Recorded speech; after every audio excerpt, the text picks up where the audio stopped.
Thank you, everybody, for coming on this special evening. I am Mark Roselle. I serve as the Dean of the Schar School of Policy and Government at George Mason University, and we host the Michael V. Hayden Center on Security, Intelligence, and Public Policy. We are delighted that you are here this evening for this program. The Schar School of Policy and Government is one of 10 schools or colleges at George Mason University, and we have a variety of programs in public policy, public administration, political science, and also international security, among others. And we are proud to host a number of these public-facing events, such as this one this evening, that are put on by a number of our different centers at the university, including the Hayden Center. Before we get started, I like to acknowledge special guests before we begin our programs at the Schar School. And this evening, I would like to make one special acknowledgement. Here this evening, General Michael Hayden and his wife Janine. Thank you.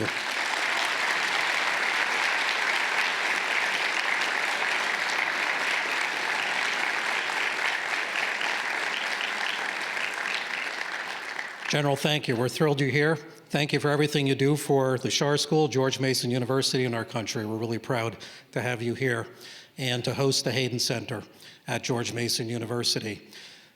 When I've done these programs in the past year, I have always liked to brag a little bit about our international security program having achieved a ranking of 3rd in the country in the U.S. News and World Report rankings. And I told everybody that some place called Harvard was ranked number 2 and we're coming after them.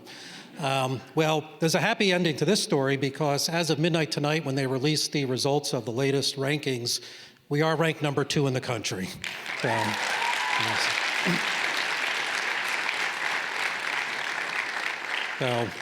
And a lot of it has to do with events like this, programs that we have put on that I think really enhance the visibility of the Schar School and the nature of public debate and discussion that's so important to us to be sponsoring, such as events as this one. I would like to introduce now Senator Mark Warner. Senator Warner.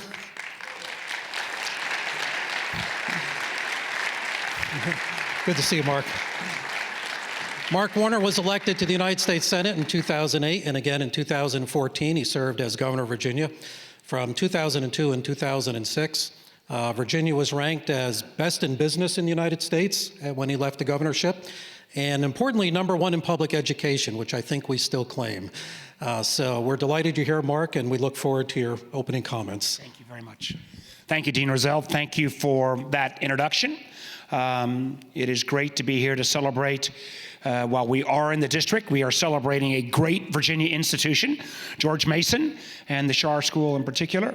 Let me also add my best wishes to General Hayden and his wife as someone that helped tutor me as a new person on the Intelligence Committee.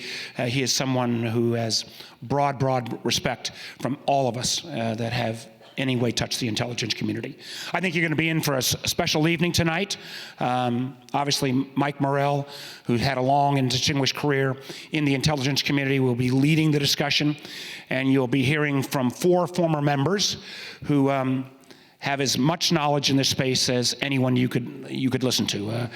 Mike Rogers, Jane Harman, Bill Nelson, and my dear friend Saxby Chambliss, who also helped educate me. I've been on the Intelligence Committee for 8 years, the last 2 years of which I have been the vice chairman.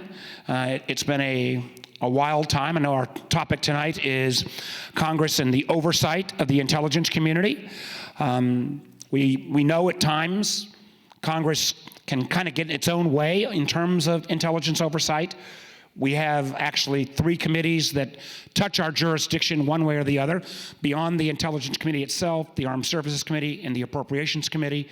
One of the things that Richard Burr, my chairman, and I have been trying to do is make sure that we're better meshed together so that we can provide that appropriate oversight, particularly as it comes in the area of areas, particularly like space, where that domain continues to become more and more challenging, trying to think through as the administration thinks about a Space Force, how we think about that in conjunction with the IC's major role in overhead is one of those areas where I think Congress needs to do a little better job of oversight, and I think probably the panel will be partially addressing that tonight.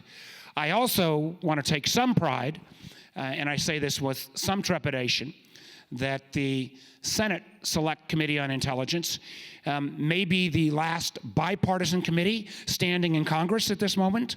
That unfortunately is a relatively low bar to get over, but I've found that the chairman and I, while we don't always agree, and our members 9 times out of 10, that we find common agreement, and that may partially be because we mostly meet behind closed doors. It may also be because I think we all share the belief that particularly when it comes to national defense and intelligence matters, in many ways partisan politics ends at our water's edge.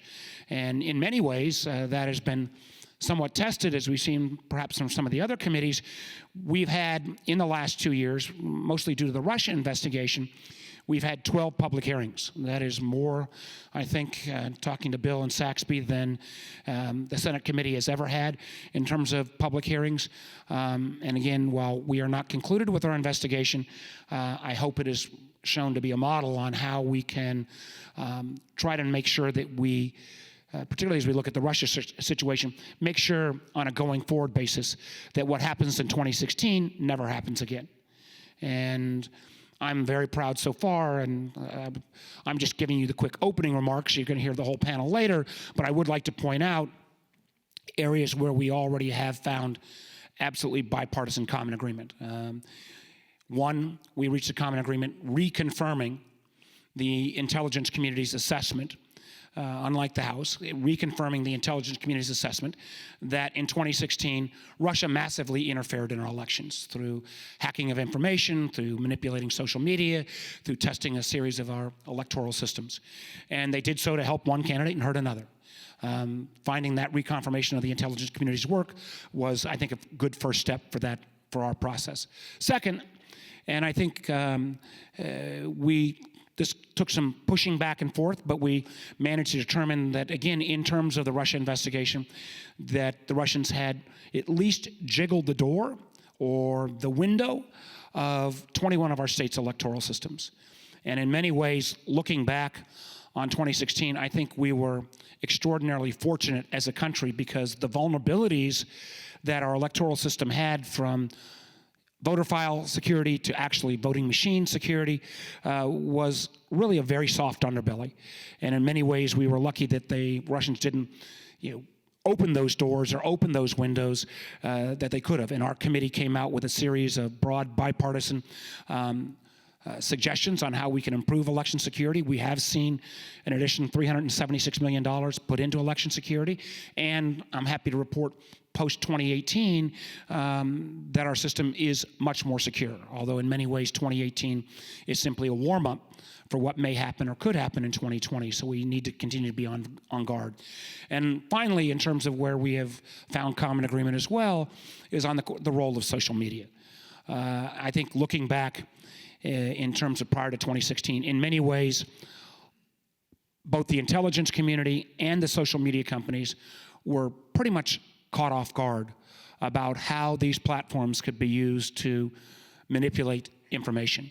How we initially thought that our adversaries had looked at foreign advertising, and some of that did take place, but the much more insidious way that the Russians, and their playbook now being out for other countries to look at, used was the creation of fake accounts to try to drive divisions in our society. Matter of fact, some of the indications we've seen is that if you look at the NFL player debate about kneeling of the players before the national anthem, regardless of which side of the argument you're on, whether you're for the players or against the players, we've determined, based upon outside investigation, that it's about 8-to-1 foreign-based fake account or bot activity over actual Americans who are commenting on that subject.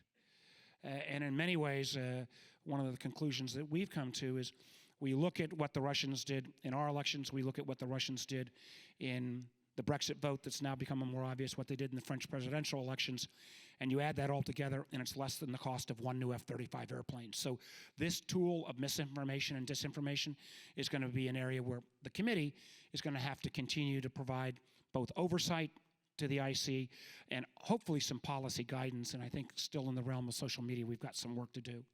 One other area that I wanted to highlight before the panel came out that our committee has been spending an enormous amount of time on, and Chairman Burr and I are literally in the phase of, in a sense, doing a bit of a roadshow on this subject, working with the ODNI, the FBI, and DHS, and that is the emerging challenges from China.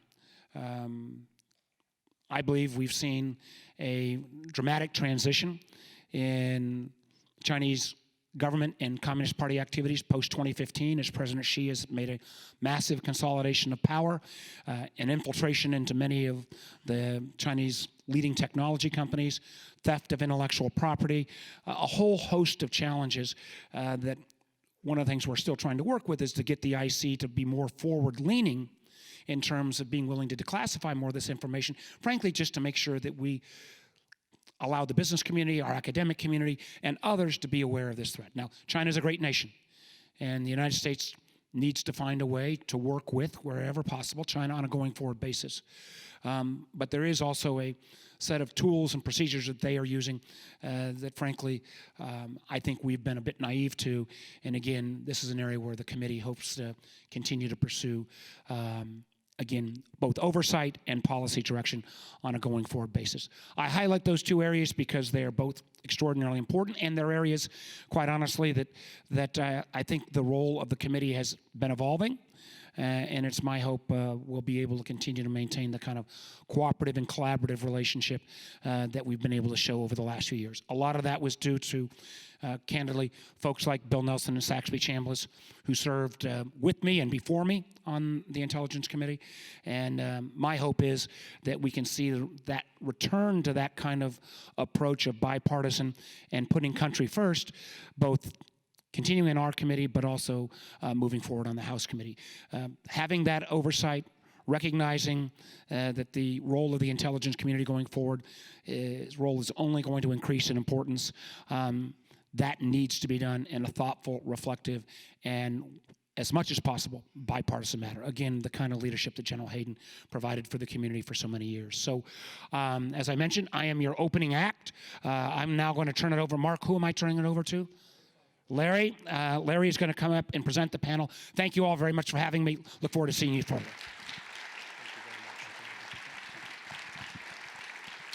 Everybody, thanks again to Senator Warner. That's fantastic for him to make time for us today. As we all know, just given what he talked about, he's a very busy man, and he probably has all kinds of documents to go back and read. So we'll let him go do that, and he can get out of here.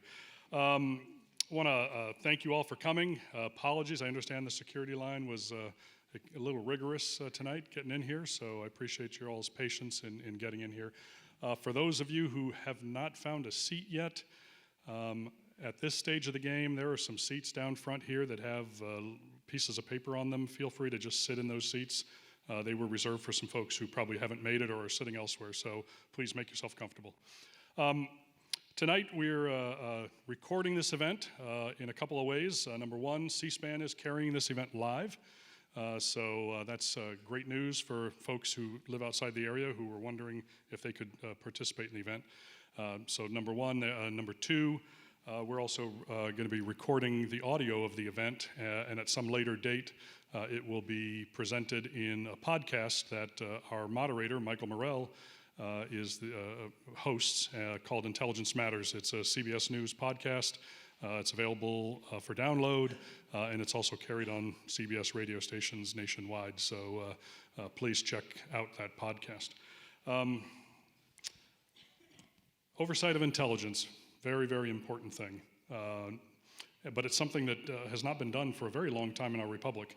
If you go back, intelligence oversight really began in a rigorous manner in the mid-1970s, in that post-Watergate era, after the Church and Pike committees had done a review of the intelligence abuses of our previous history. And these two select committees were established in each house moving forward. The American people at the time decided that having a select committee of hand-picked representatives and senators chosen by their leadership to oversee intelligence, that was sufficient. And as long as our representatives were keeping tabs on intelligence, we were happy. And that worked great for 20 years or so. But you get to the 21st century, and there's been some sand thrown in those gears. Number one, there's a vast array of information available to the American people, and the American people are demanding a greater level of transparency into government operations. And so maybe they want to have a little bit better taste for what's actually going on in the intelligence community. Number two, the intelligence community has just grown in leaps and bounds. The money, the people, the resources, and then the capabilities are just enormous. And there's some question as to whether the current configuration can really oversee something of that size and magnitude. In addition, we've seen advances in technology that allow the intelligence community to do incredible things that some perceive as invasive, and so that advance in technology needs to be checked and reviewed. We've seen an introduction of politics into intelligence oversight. The good senator talked about the great bipartisan operations taking place in the Senate Intel Committee today, but there are some who might suggest that there were times in the past when politics played a significant role in the review of the detention interrogation program of CIA, for example, or even today on the House side with the investigation of the Russian interference in the election and the potential of collusion with the Trump campaign. So something else that needs to be looked at. So at the end of the day, is the current system efficient? Is it appropriate? Could things be changed? Could things be modified? Well, that's what we're going to talk about tonight. So I would like to ask you to welcome our panel. Moderating tonight is going to be Michael Morell. Michael Morell, former acting director and deputy director of the Central Intelligence Agency, also a senior fellow here at the Hayden Center, helping us out. We have Ms. Jane Harman, who is a former ranking member of the House Permanent Select Committee on Intelligence and currently the president and CEO of the Wilson Center. She wins the award for having the least distance to travel to tonight's event. We also have Mike Rogers, former chairman of the House Permanent Select Committee on Intelligence and currently head of his own center that looks at the presidency and Congress. We have Senator Bill Nelson here, who served as a member of the Senate Committee on Intelligence, and I can speak from personal experience, as can General Hayden, that he was a rigorous overseer of our operations, but in a very positive way. And last but not least is Senator Saxby Chambliss, who may win the award for having done congressional oversight of intelligence for the longest period of time, because he served on the House Intel Committee while he was a House member, but also served a number of years on the Senate Intel Committee, culminating in his tenure as the vice chairman. So please welcome our panel, and we'll get things started. Well done, you. Thank you, Mark. Thank you, Larry. Thank you to everyone for coming. But most important, I am absolutely thrilled that General Hayden is here tonight. I truly believe that he is the best intelligence officer ever produced by our nation. So, sir, it's great that you're here, and it's great to see you're on the mend.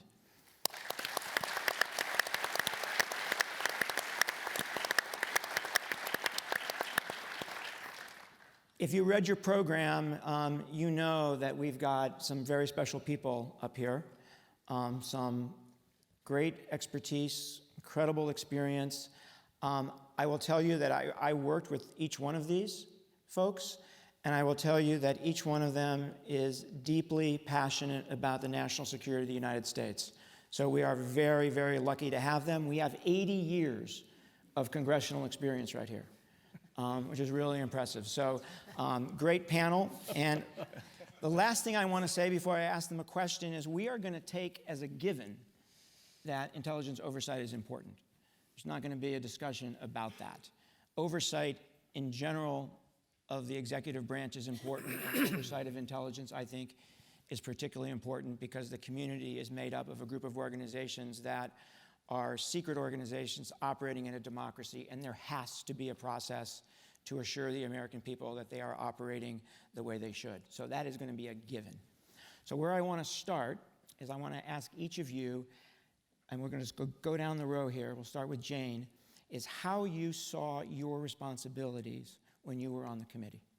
And in answering that question, I'd love to know whether you saw it any differently for the oversight of collection and analysis on the one hand, and the oversight of covert action on the other. Because covert action at the end of the day is both an intelligence activity and a policy activity. So I just wonder if you made a difference with regard to both of those. Jane. All right, well, good evening, everyone, and welcome to the building where the Wilson Center lives and thrives, the Reagan Center. And let me first express my undying affection and admiration for the Haydens, both of them. And I have to tell one Hayden story which relates to all this, and that is that when I was ranking member on the committee and Pete Huckstra was chairman on the House side, he's now our vaunted ambassador, we were invited to dinner at the Haydens. And I think Mike was then director of NSA, if I understand this correctly. And Pete and I had just had a fight. I used to call us an old married couple because we would be fine for 3 weeks, then we'd have a huge fight, not speak to each other for 1 week, and then we would make up and get back together, and hopefully the committee would be benefited by the fact that we were working together. At any rate, we went to the Haydens, having had a fight, and poor Mike and Janine had to preside over this dinner party where we were sitting like this, glaring at each other. And they did it, not just Mike, did it masterfully, and we made up and went along. And it is to illustrate the point that these committees work much better when there is bipartisan cooperation. And back in the day, when Mike was on the House committee and Saxby before him was on the House committee, it worked. And I was very proud of my service, and you bet, I think that it is hugely important not only to have oversight, but to do it well. And to distinguish between the types of collection, I've been thinking about that for 2 seconds, Mike.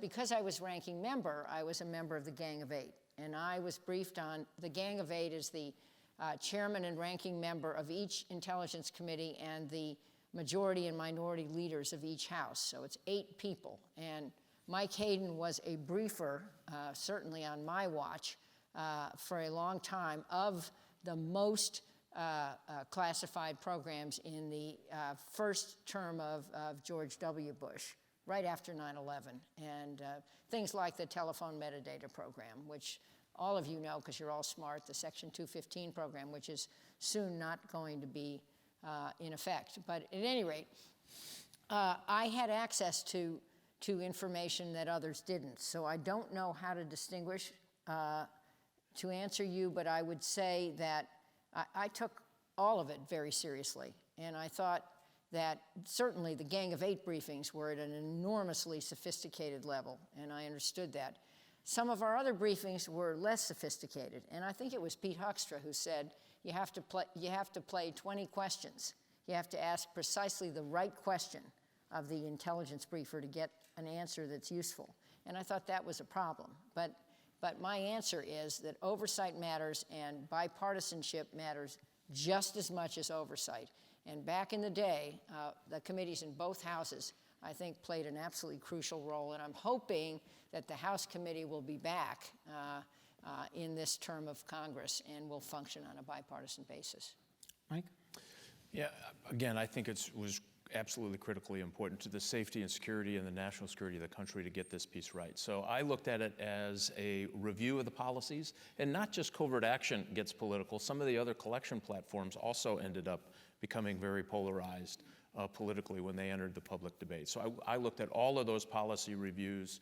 On covert action, we did monthly reviews with the folks who were cleared to get into those monthly reviews on every covert action program.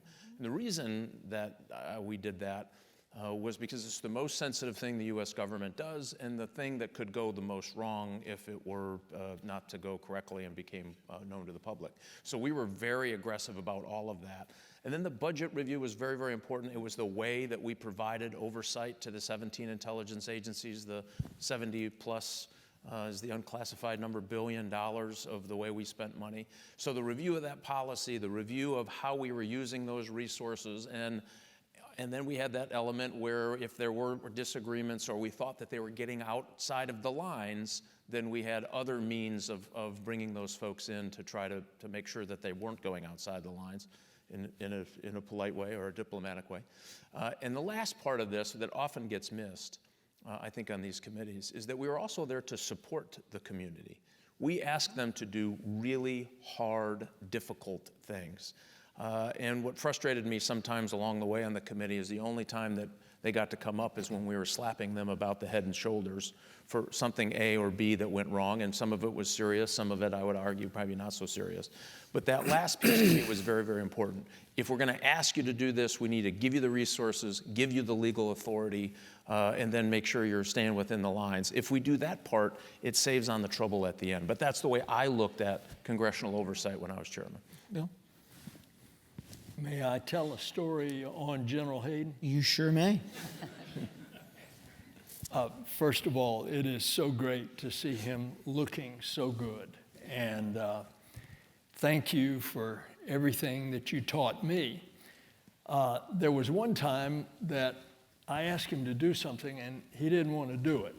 We were in the middle of the rhubarb on waterboarding. And I'm accustomed, if I'm going to fly something, I want to go out and kick the tires. So I asked General Hayden if he would waterboard me. He said, I can't do that. But there were a lot of Republican volunteers at that time. Yes, there were. There were plenty. And he said, oh, no, I couldn't do that. I said, well, I can hold my breath for a while. And he said, no. And I kept after him. And finally, he decided he couldn't do that, but he at least could send the people down that could go through point by point what exactly they did. And hopefully I was a little better informed than going into that political discussion. I found that dealing with people like General Hayden and you, Mike, the higher-ups, the questions were answered crisply. Mm-hmm. But I found as you get down into the pecking order that there was always an attempt to evade. And thus, a lot of my discussion on the committee was more interrogation of trying to get the answer out of somebody. I think that needs to improve because there's got to be that communication between the overseer and the executive agency. I was such a big fan of what the intelligence community was doing. I would go to some far-off country and go out and ride with the agents to try to learn what it was all about so that I would have a better perspective in order to make decisions. And I think that this is a part of government that does not get the accolades that it justly deserves. Saxby? Bill, we can still make that waterboard. Okay. General, it's great to see you, man. It's we know it's been tough on you. For you to be here tonight means an awful lot to all of us personally. So thanks for your commitment to our country. You know, the best way to prepare yourself for any kind of hearing that the Intelligence Committee had, irrespective of the level of leadership or under leadership you had there, was to be out in the field and sit around at night in Kabul or Baghdad or wherever it may be, or some godforsaken place. That Burr and I went one night in Asadabad. Mm-hmm. And you talk to these folks who have been out putting their life in harm's way all day long, They were there that night just because we were there. And you have a drink with them, that's when you really find out what's going on out there. And that kind of background gives you the preparation for being able to ask those questions, Mike, as you well know, about what is really happening. If we're gonna do oversight, and you're right, Mike, there's no question but what that needs to be done. The way you prepare for that is to really get a feel for what's happening out among the people who are actually doing it. From a covert action standpoint, covert actions were always fascinating, but they were always complicated. Obviously, that's why they call them covert actions. There's nothing simple and non-dangerous about it. They're all actions that put individuals' life in harm's way on a regular basis for some extended period of time. What always bothered me about covert actions was not the one the CIA did in and of itself, but it was the mixture of the military and the CIA that used to be so complex that trying to analyze whether it was the right thing to do or not and whether money was being spent in the right way, the fact that you had two entities like that working together made it extremely difficult. And at the end of the day, whether it's in the first analysis on what's happening or whether it deals with covert action programs, if you don't trust the leadership of the CIA, and I don't know anybody that didn't, then you know, you're never going to be convinced. And Bill's exactly right. The leadership never did anything but shoot straight with us, in my opinion. And the covert actions and the non-covert actions, whether it was analytics or whatever, we always got the right answers from you guys, Mike. And we knew whether or not what you would be telling us was right. And there was never any variance from that. You know, it's interesting, the points that you make about the more junior officers, because I saw the dynamic. You know, I saw junior officers who were more careful about what they said to you than what they said to foreign intelligence services. And I think they were careful because they were worried about the getting stuck in a political sandwich, right? Getting stuck in politics in some way. And I think it came across to you. It came across to you as evasion, but that is a long-term problem. It's always been there, and I think it takes both the leadership of the committee and the leadership of the agency to break that down. But also, they had a narrower mission. And so often, when I would ask a junior person, well, what about this? He or she would say, well, I'm only focused on that. And it took a more senior person to have a broader view. Okay, so let's broaden this out a little bit. This time we're going to start with you, Mike. So what's the difference between good and bad oversight, and what does it take to get really good oversight? What are the key ingredients? Well, I think members have to make a special commitment, candidly, to be on the Intelligence Committee. You can't get everything through osmosis of somebody else reading it and digesting something on a page review. You have to read the raw material. And there's a lot of members, unfortunately, who just don't make that commitment. So I argued if we were going to have somebody before the committee, we were going to make all those materials available prior to their showing up, even in a classified setting.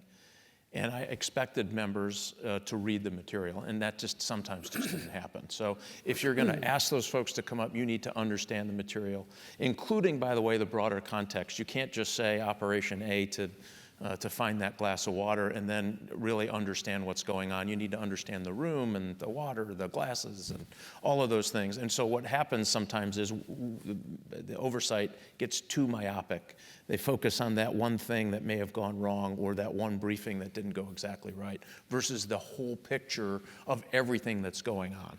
And so, to me, the best oversight is that downrange oversight where members go downrange and spend some time with people doing the work on the front end, the pointy end of the spear. Understanding the geopolitics of the region, which means lots of reading, lots of analytical materials you need to pour through.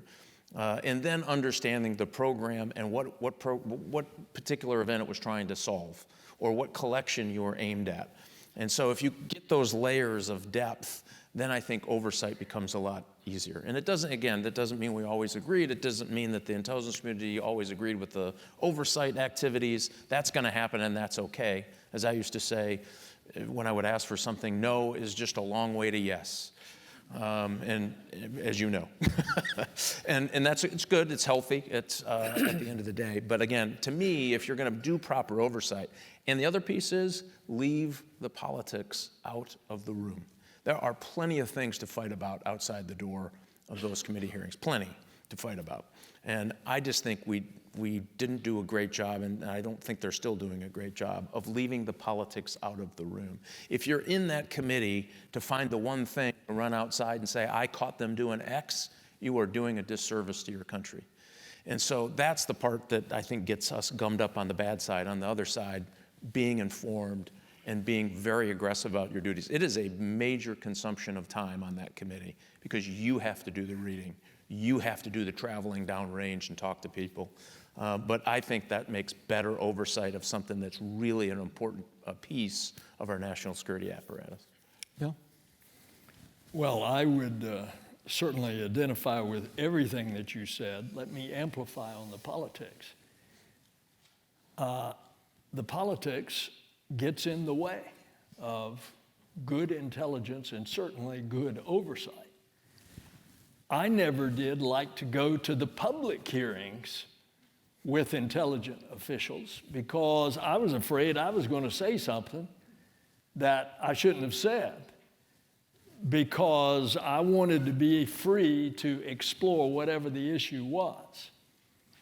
And I think, as the chairman says, that rush to the microphone after the hearings is one of the worst things that can happen. And yet, we're living in that kind of milieu where there is almost a demand. You're an elected official, you need to address this, and if you say, I can't talk about that, somebody's going to try to get you to talk about it. And I think that's going to be a continuing problem. And then just add the insult to injury, the leaks. That has complicated everybody's lives.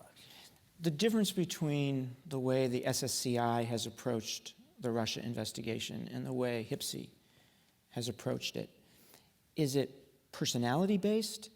Is it that simple, or is it deeper than that? Well, looking at it from afar, it certainly seems that it's been personality-based, and it's been much too partisan in the House. To the contrary, you see the great degree of cooperation between Richard and Mark in the Senate committee, and I commend them for that. And that carries over, by the way, into the discussions on the floor, when often senators are talking to each other. Where you can find another senator, it's when you're voting on the floor. You'll often see the little clumps on the floor of the Senate of Republicans and Democratic senators that are on the Intelligence Committee, conferring, talking. Mike, Jane, do you agree that it's just personalities, or is there something special about the House here? Well, Oh, look at the time. The House is a perpetual election machine. Understand, 2-year terms mean you're out there all the time running for re-election. And if you're a member of the Intelligence Committee and you handle yourself correctly, you can't talk about being on the committee. So it's not helpful in an election to just sit and do everything Mike said, which is right, which is do a lot of reading, do a lot of work, and disappear. So a lot of members recently on the House Intelligence Committee, I'd say much more than the Senate committee, on both sides, want to hit the microphones and be visible. And there's pressure to do that. And when some of them do it, then there's pressure on others. And it's a pernicious thing. I just make a couple of other comments about that. I mean, at least from my perspective. The committees always had, back in the day, people chosen who were suited for the work and really wanted to work hard. And I think the appointments to the committee, especially on the House side, changed in the last decade or so. And people are put on that committee more for political reasons than in the past. And they are, some of them, more political on both sides. And I think the lack of bipartisanship has, let me start again. Bipartisanship has been hurt by that. And the other comment is, at least on the House side, there are term limits. And most people rotate off. They don't seem to apply to everybody, and I never thought they applied to the chairman and the ranking member. Long story if you want to ask me about that. But people rotate off when they become expert. As Mike said, it's a foreign language. You have to learn the acronyms, and you have to learn what the answers by the briefers or even the comments by the briefers mean. And if you don't put in the work, you will never get it. And so, again, it's kind of unfortunate that the expertise of members and the respect for members has declined. And I think we all suffer from that. You can get through this. It's very difficult, but you have to. I'd like to think I was the greatest chairman of all time.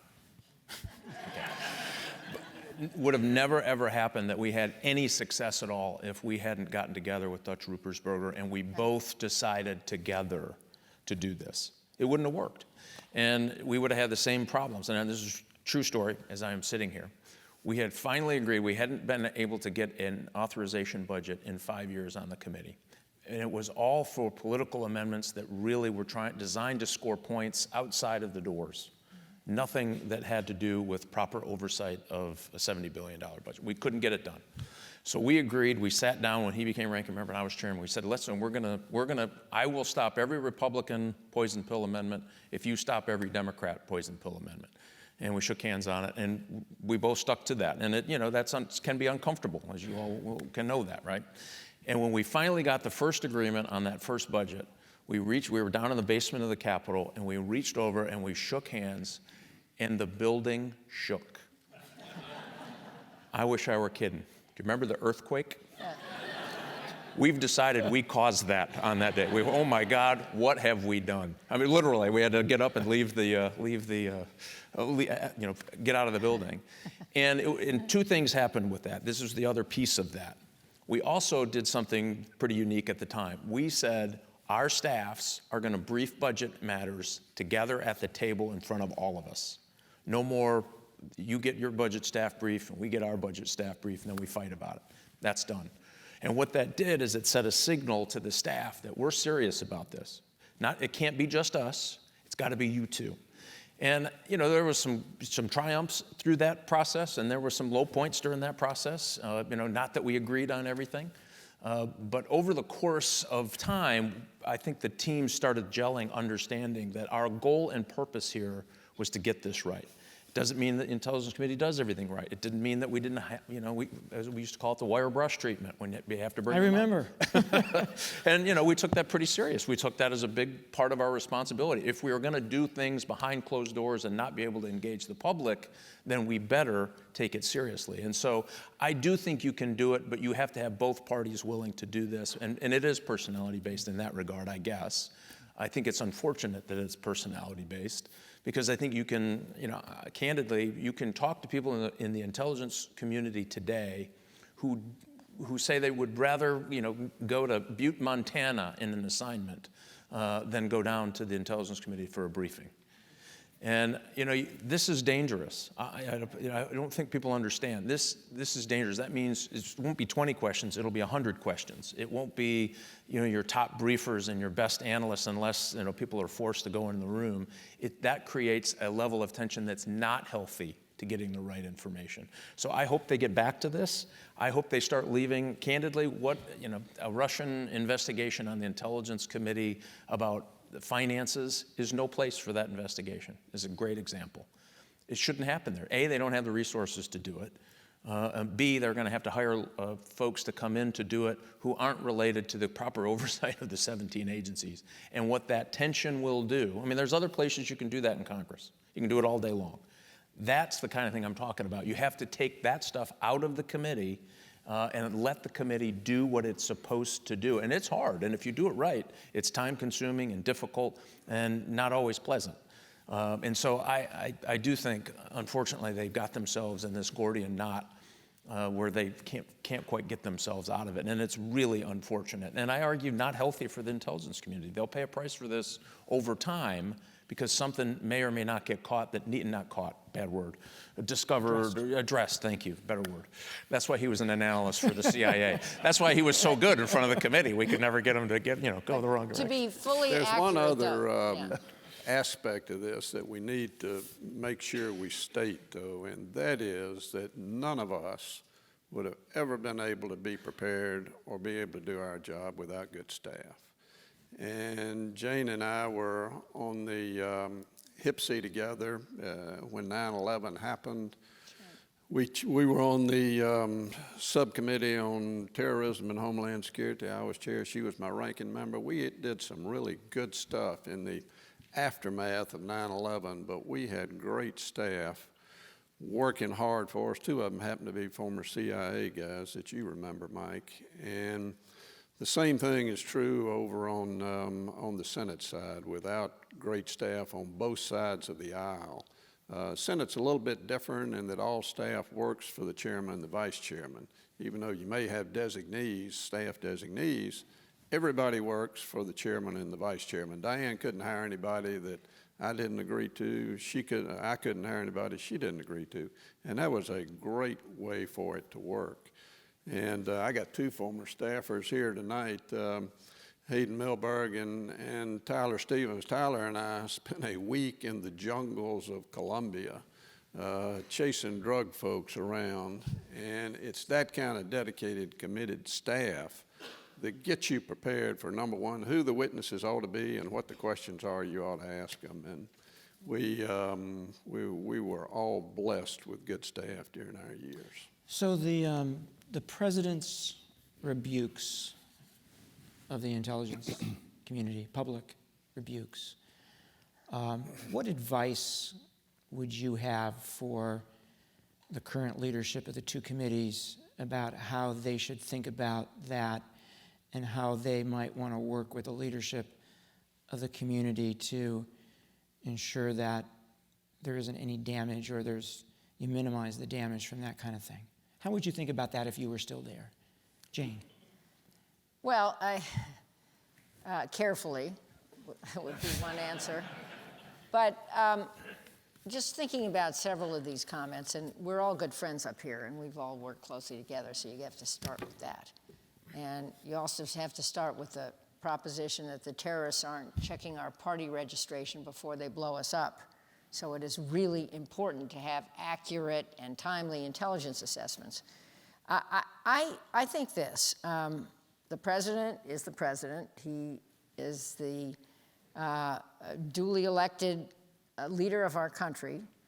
But he represents the Article 2 branch of government, and Congress is the Article 1 branch of government. And Congress authorizes and appropriates funds for all of our government business, including the business of our intelligence agencies. And I think it is enormously important for Congress on a bipartisan basis to send a message to the intelligence community, and all of us did it when we were on the committee. All of us did it. That we stand with them and that we understand that the stars on the wall in the main hall of the CIA are about people whose names are declared or not declared, who died in the line of duty as the tip of the spear protecting our country. And I tear up every time I walk into that building. It's a hallowed space, and we have to protect them. And we have to depend on their making objective assessments of what, intelligence is a set of predictions. It's not a science, on what they reasonably expect will happen based on all the information available. And that is the only way we can hopefully prevent or at least disrupt plots against us, and otherwise we can't. So last comment on this, and that's the right question, and it's a tough point. Congress is not supposed to second guess, in my view, intelligence assessments. We are supposed to help set things up and fund them so that the best assessments are made. That is why when we did intelligence reform in 2004, Saxby was part of it. I don't know, Bill, if you were, and Mike, were you on the committee? Just barely. Mike was a baby. We passed it on a bipartisan basis in both the House and the Senate. And what it set up was a joint command across the agency, so we would not, again, not be able to coordinate. But it also set up a new process for preparing national intelligence estimates. We'd had a colossal failure on the WMD in Iraq intelligence assessment.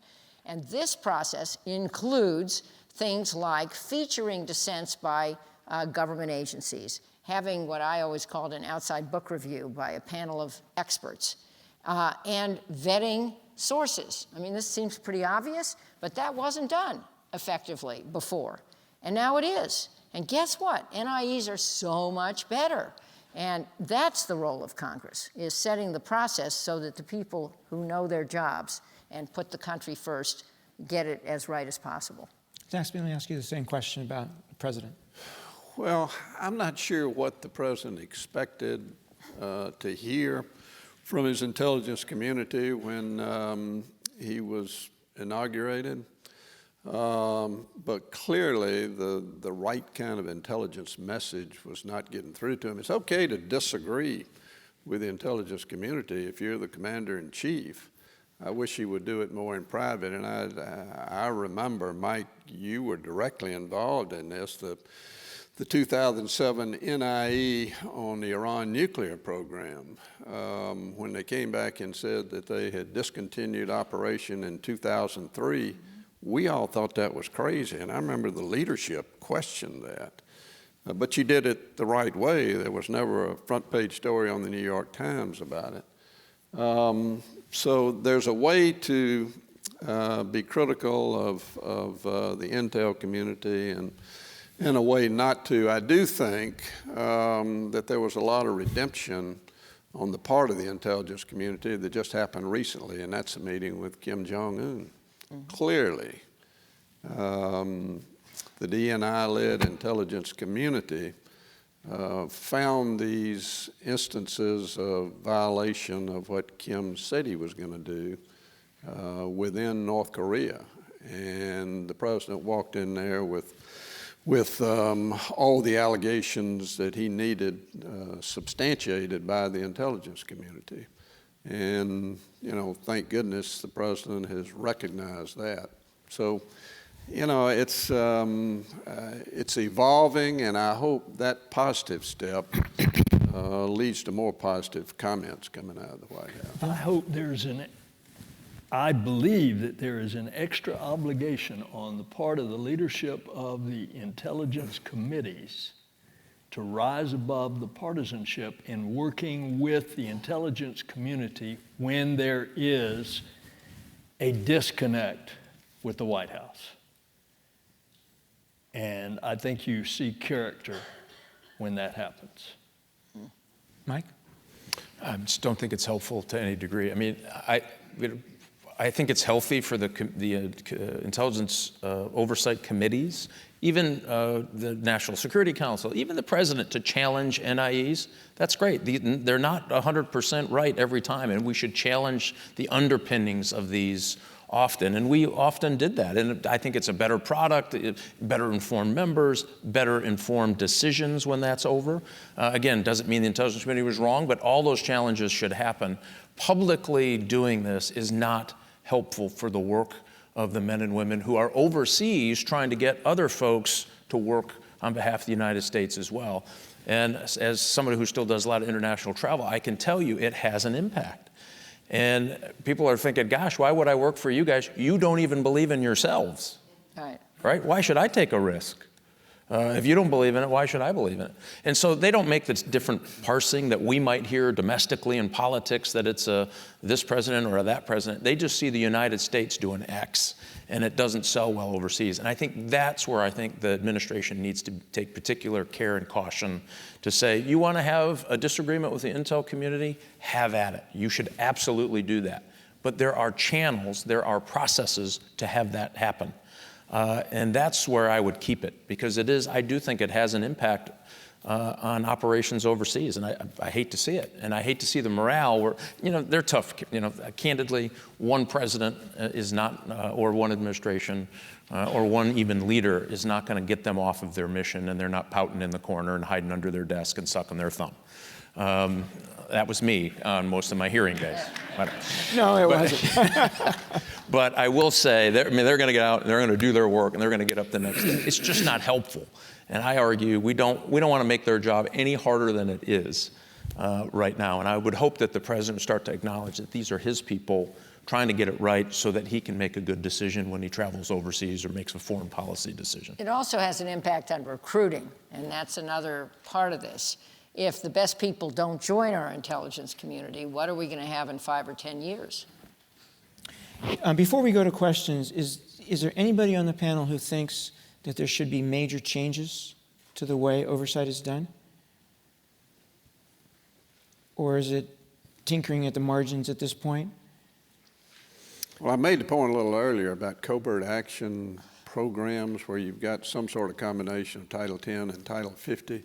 There needs to be a better way for that to be seamless, and the way you do that is through, I think, coordinating that oversight, number one, between the HIPSI and the CISA, in which there's apparently not a lot of coordination right now.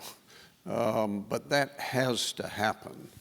And also, you have to have that strong interaction between the Pentagon and Langley, because there's going to be more and more of that type of covert action program out there taking place, just because of the nature of the on-the-ground conflicts that we're in today, and those are going to be the same type of conflicts we have in the future. And they're going to be more covert action programs, but they're going to be military.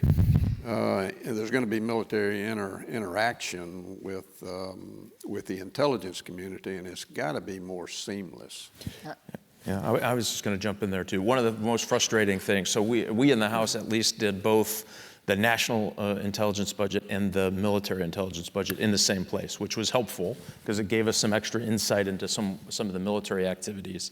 But we always said that it's really maybe time, not for a Title 50, not for a Title 10, but maybe a Title 60, in the slice of trying to get these covert action programs to function well and have proper oversight. And I'll tell you why.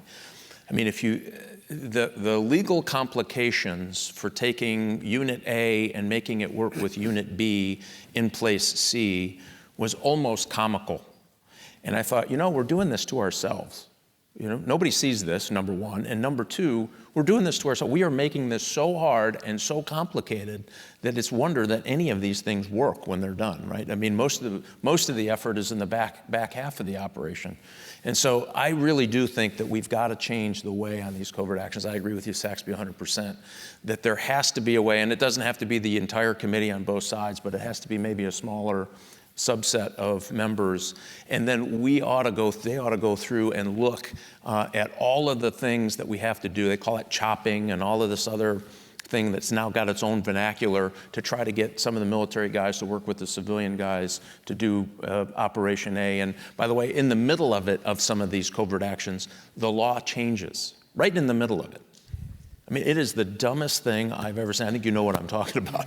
It was the dumbest thing. I said, why do we do this? And then somebody else becomes in charge when this tiny little thing happens, then it goes to someone else, and then when that's done, it goes back to the other person, right in the middle of the operation. How's the coordination with the services committees on paramilitary operations? Not as good as it should be. That is absolutely true. Yeah. You would think that it would be seamless there, but it isn't. There's a lot of jurisdiction protection that goes on there. To remind, the largest unfinished recommendation of the 9/11 Commission was to set up a discrete Homeland Security Committee with major jurisdiction. Well, there are Homeland committees in both houses with minor jurisdiction because of all the jurisdictional fights. But I wanted to add to what Mike said. I think it's even more complicated. First of all, there are jurisdictional fights between armed services and intelligence, but there also are implications of which badge people are wearing when they do what in foreign countries. I mean, what our military does can be construed, depending on what the circumstance is, as a declaration of war. And what our intelligence folks do falls in a different bucket. So we have to be, we're doing it to ourselves, but it also is, there are some international signals that we're sending by what we call these folks. But I wanted to make an additional point, and that is that the intelligence budget is dispersed throughout the whole federal budget. There isn't just one bucket for intelligence operations. And it is very difficult to oversee it and authorize funds for a variety of things. And the committee, when it's not having partisan fights, does that pretty well. And Mike is right that he and Dutch did a really good job of getting authorization bills out the door. But then the appropriation of funds goes through a different committee, the Appropriations Committee. And some of those folks are in different subcommittees, and they don't perhaps get all the nuances. So there has been a long-standing argument that the Intelligence Committee ought to have both authorization and appropriations jurisdiction. Of course, the Appropriations Committee doesn't agree with that, but there was an effort for a time, which I think failed. I'm not sure if it's still in place, to designate a few appropriators to be part of the intelligence authorization function, at least to try to get enough people up to speed so that the process would work responsibly. And I don't think it happened. Okay, so we're going to open this up to questions. It's very difficult for me to see, so Larry Pfeiffer is going to spot the questioner, and we will get you a microphone. Please ask a question. Don't hide a question in a speech or speech in a question. Larry. All right, so we've got some great students running microphones for us on the margins of all the areas where you're seated. So what I would ask is that the students work to find you. Raise your hands if you want to ask a question, and I'm just going to kind of bounce around from student to student. So let's start with a student over on that side of the room, find someone to ask a question, and while that person's asking a question, somebody over here then finds somebody to tee up, and then we'll do the back. So we have anybody over here? Yeah. And don't forget us up here. Oh. Hi, thank you all for coming. I have a question about the contemporary situation. What are your all biggest praises or criticisms as to how the House of Representatives currently is handling the oversight of the intelligence community, and particularly the Russia investigation and the Trump administration? Good question for Mike and Jane. We need the wisdom of the Senate on this, Saxby. Or That's what you would tell me when we were working together. In both. Yeah. Candidly, I mean, the way I think it's been abhorrent, honestly. I think, and I have a very different view on this, it got me in trouble as well along the way. But I think if the government is going to issue a subpoena or issue a report that condemns any American, I don't care who they are, I don't care if you hate them, love them, or something in between, they have a huge responsibility to try to get it right. And guilt by inference is a dangerous thing in a democracy, I think. And so if you think about all of the activities over the last few years, where even when people, this just drives me crazy, they come out and they run up to the microphone and say, well, I can't tell you what we just talked about, but I think he's guilty, right? Or I think he's innocent, right? And we have no way to know the backstory. That person is a federal official engaged in an investigation. I think that, candidly, I just think that's a disaster for us as Americans.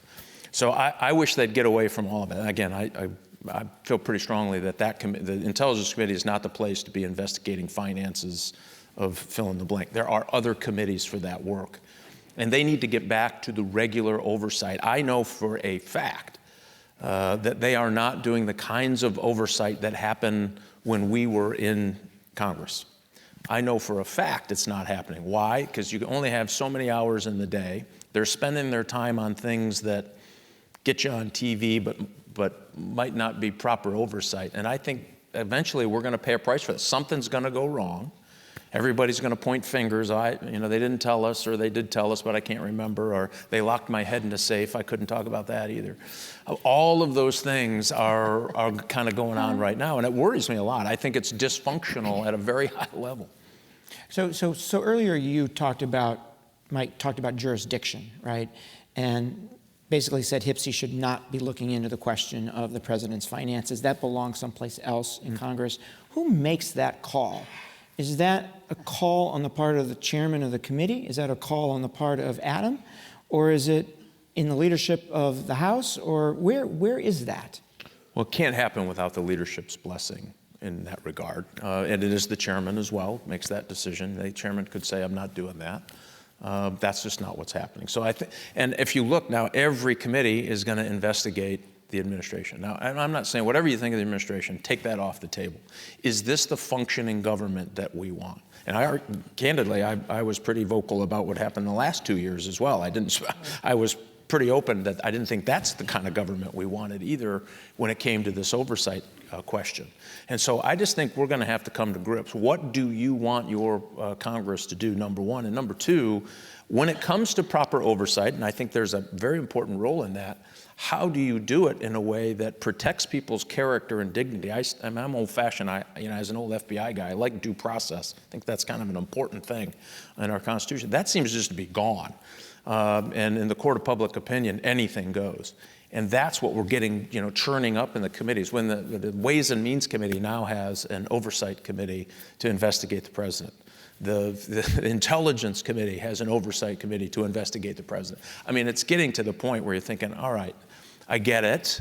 I'm not the smartest FBI agent in the world, but we would call this a clue. You all don't like the President of the United States. Got it. Check that box. All right. Now, what else are you going to do, right? And this is what worries me, because you're distorting that committee to a place where it'd be really hard to put it back together, because even though you have tools and power as a chairman and vice chairman, you have to earn the trust of the community that's doing this work and has sworn an oath to protect the Constitution and protect the lives of the people they're asking to do really hard things. That you still have to have trust in that environment, even where you disagree. And I argue that thing's broken. But just to remind, as Mike said, there were abuses or misbehaviors in the last administration. The so-called midnight run to the White House was pretty jarring for many who were watching this. Didn't say there wasn't. And there was not much oversight of this president. The Wilson Center is nonpartisan, so I really don't want to get into who's right and who's wrong, and there may be an overcorrection going on.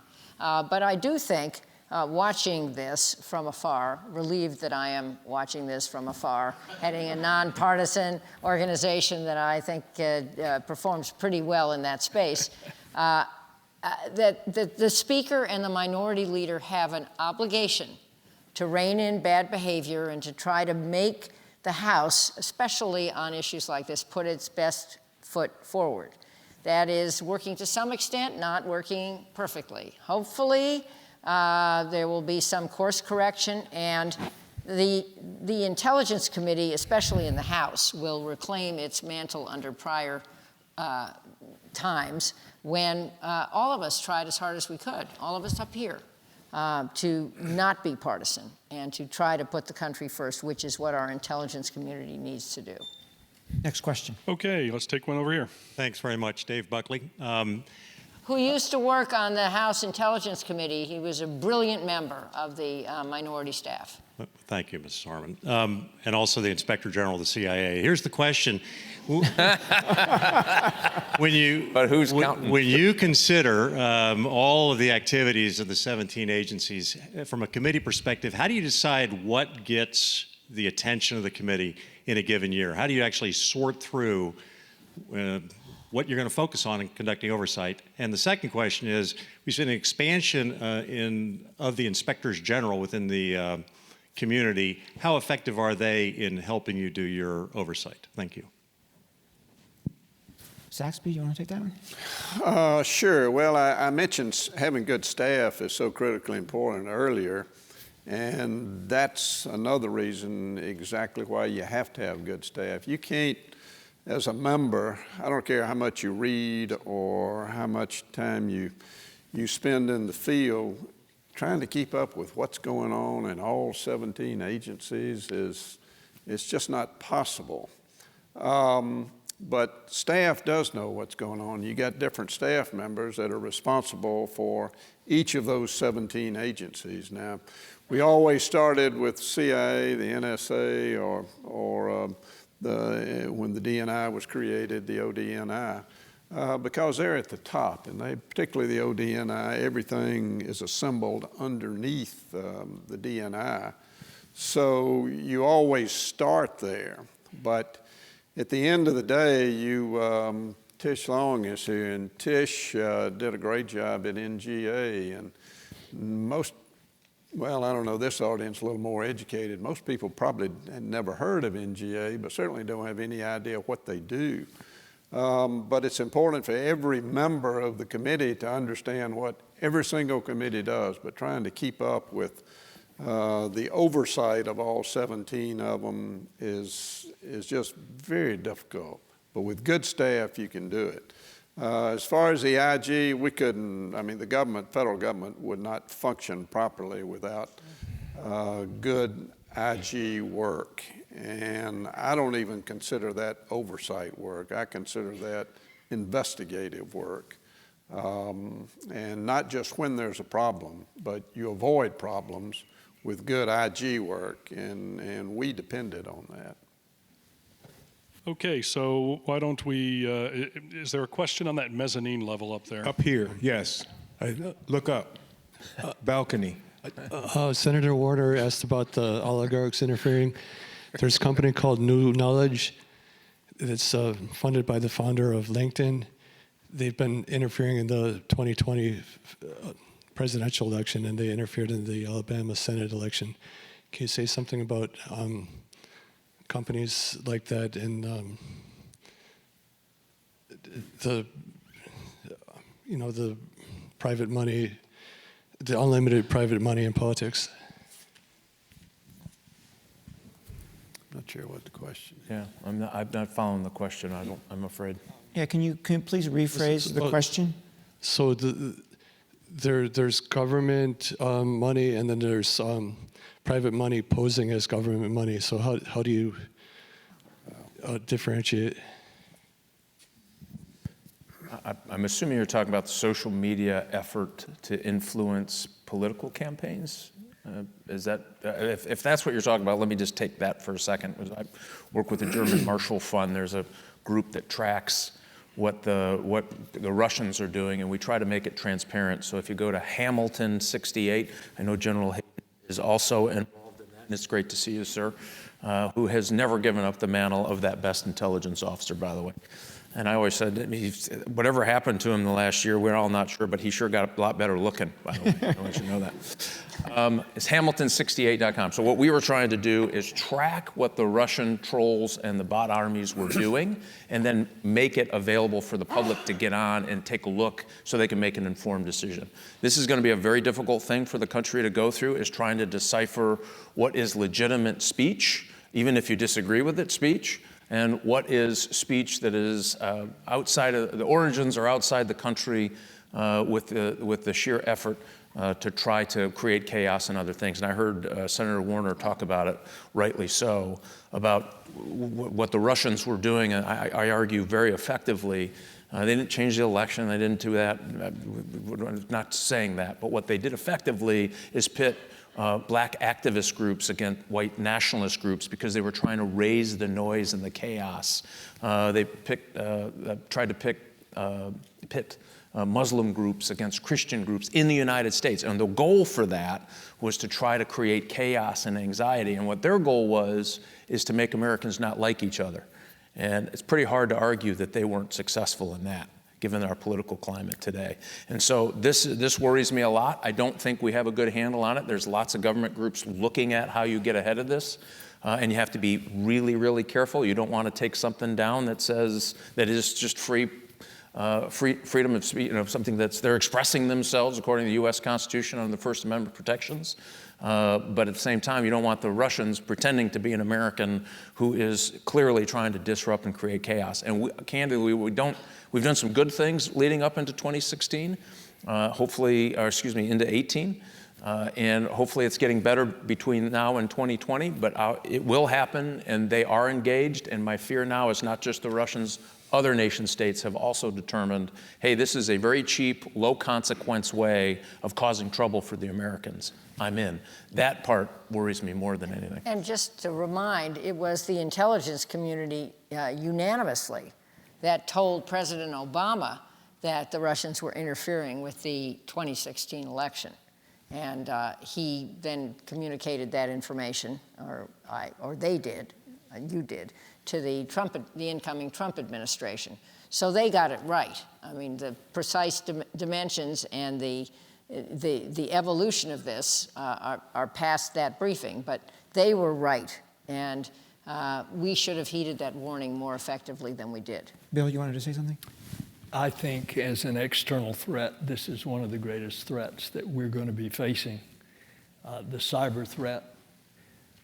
If you just read DNI Dan Coates' report to the Congress this past January, he lays out in a public document pretty clearly what we're facing. And we don't know how to get this genie back in the bottle. And in a country that, of its governmental nature, that has to have consensus building, the more that it's difficult to build that consensus, regardless of party. That's certainly been an impediment to consensus building. But on the other things that you've mentioned, race, attitudes, religion, anything that is a wedge, when an external threat can penetrate our body politic and drive people away, it's going to be increasingly difficult to govern this country. And that, to me, is one of our biggest threats. And by the way, I might say that I don't think the Department of Defense, as part of the overall cyber effort, has got its act together yet. And I believe that it's still too stovepiped, and the role of Cyber Command as part of the protection against the cyber threats, I don't think has been fleshed out as it has to be. And we better be doing double time to get ready. You know, the DNI said at the hearing, the Russians are continuing to do it. The Chinese are doing it now. The Iranians are doing it now. The North Koreans are doing it now. And others, he said, are doing it now. So it is a growing phenomenon that we haven't figured out what to do yet.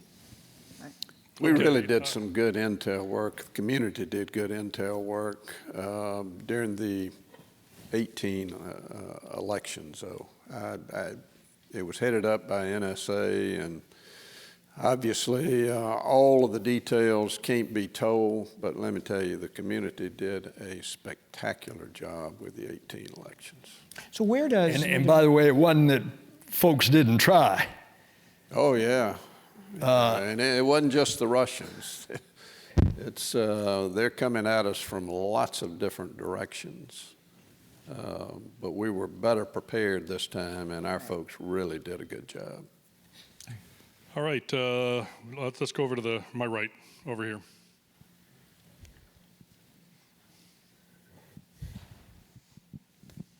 Hi, my name is Shika Reed, and I'm on the executive committee for the DC Young Democrats. And I'd like to ask about how you feel. Well, first of all, thank you for your dedication to this country, all of you. But additionally, how do you feel about Putin's recent comments and just kind of how our nation's been infighting while there's this imminent threat? What did he say? Can you share? Oh, what was my question? No. What did Putin say?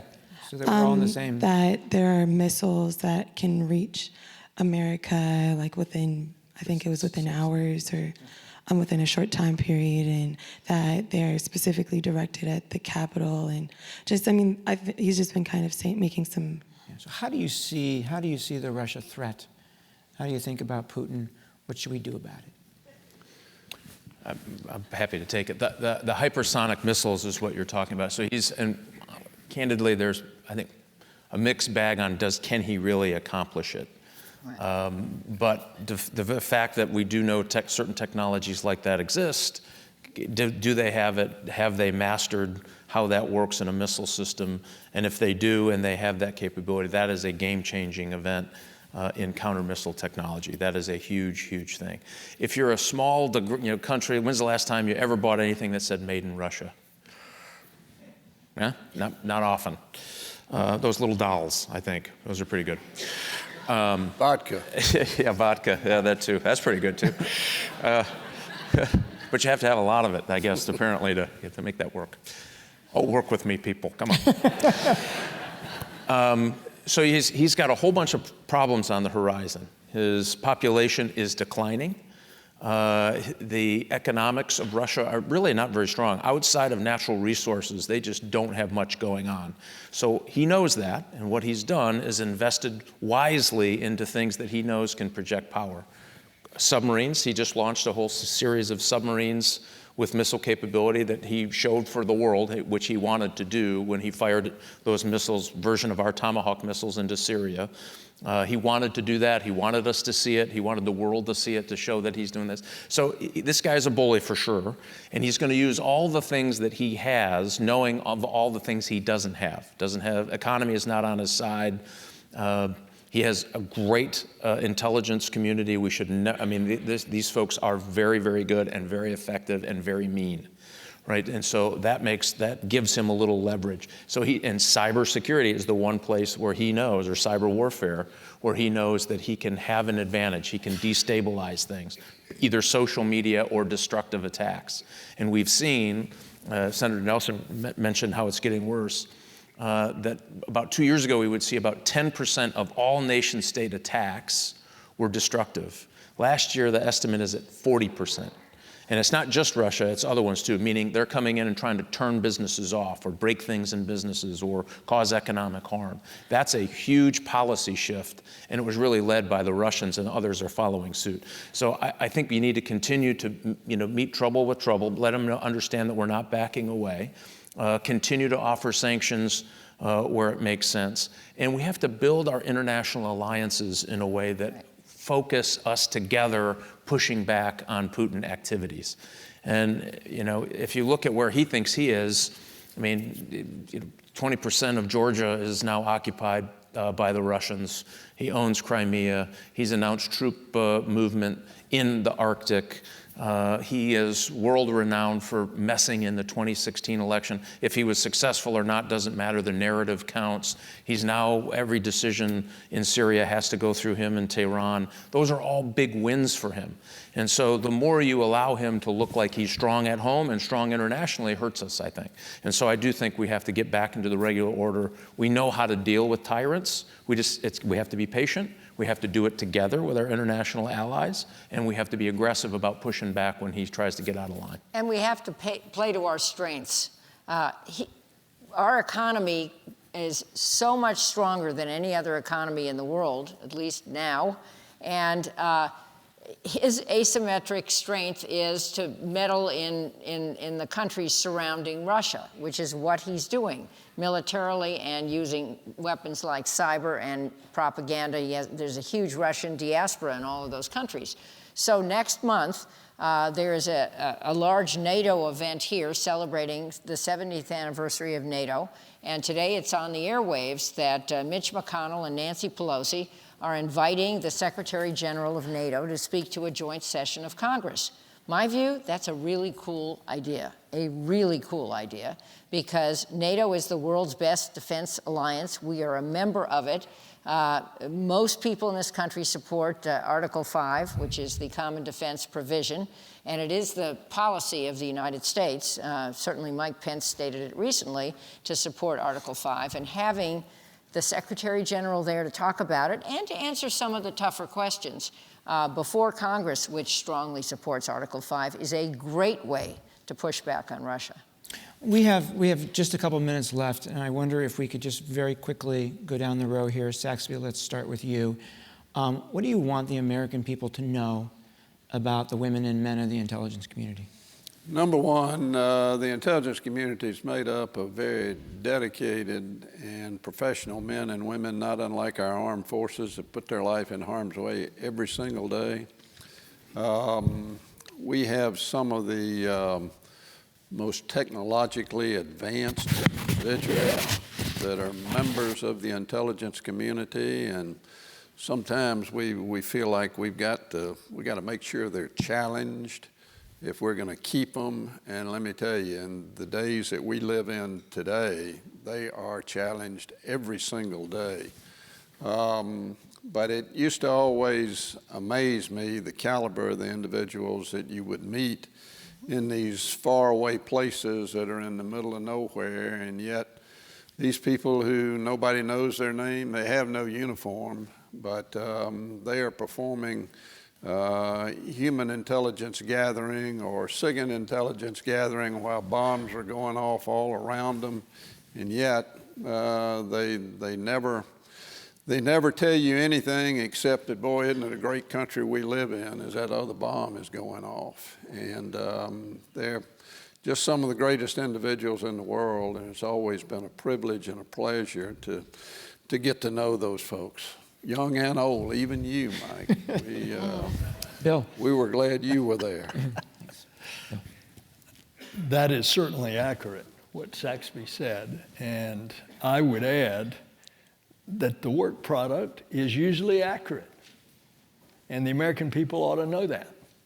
And they ought to know that that work product being accurate isn't just us talking to ourselves. It's talking to our friends and allies around the world. And some of the most significant intelligence that we get is because of a tip from a foreign intelligence service. It's because our guys have slowly and carefully built those relationships so that they could get that information. Mike? Yeah, I ditto completely. Some of the most intellectually capable, courageous people you'll ever meet are in the intelligence business. And this is important that I think the American people don't know, because sometimes politics creeps in. They all took an oath to the Constitution of the United States. I never met one person that talked about the opportunity to circumvent the laws of the United States or the Constitution to do what they do. Never happened.